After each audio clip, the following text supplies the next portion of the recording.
আসসালামু আলাইকুম এভরিওয়ান।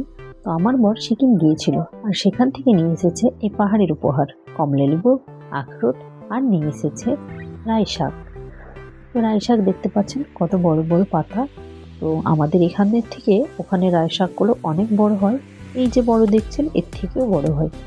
আর খেতেও আমাদের রাই শাকের থেকে পাহাড়ের রাই শাকের স্বাদ অনেক বেশি। তো আজকে আমি শাকগুলো ভাজা করব, তাই প্রথমে আমি শাকটা ধুয়ে নিলাম। শাকের জল ঝরে গেছে, এবার আমি শাকগুলো কেটে নেব।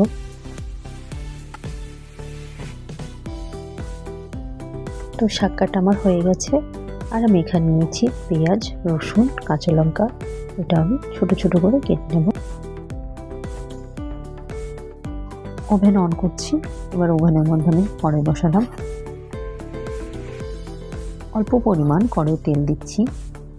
তো তেল গরম হয়ে গেছে, ওর মধ্যে দিয়ে দিলাম কালো জিরে, শুকনো লঙ্কা, রসুন কুচি, একটু ব্রাউন করে ভেজে নেব। এবার ওর মধ্যে পেঁয়াজ কুচি দিয়ে দিলাম। এবার দেব কাঁচা লঙ্কা। রসুন আর পেঁয়াজ ব্রাউন করে ভাজা হয়ে গেছে, এবার ওর মধ্যে আমি শাকগুলো দিয়ে দিচ্ছি। তো শাকে কোনো রকম জল লাগবে না, কেননা শাক থেকে জল বেরোবে। আর দিয়ে দিচ্ছি পরিমাণ মতো লবণ। একটু নেড়ে সেদ্ধর জন্য আমি 4 মিনিট ঢাকা দিয়ে রাখবো।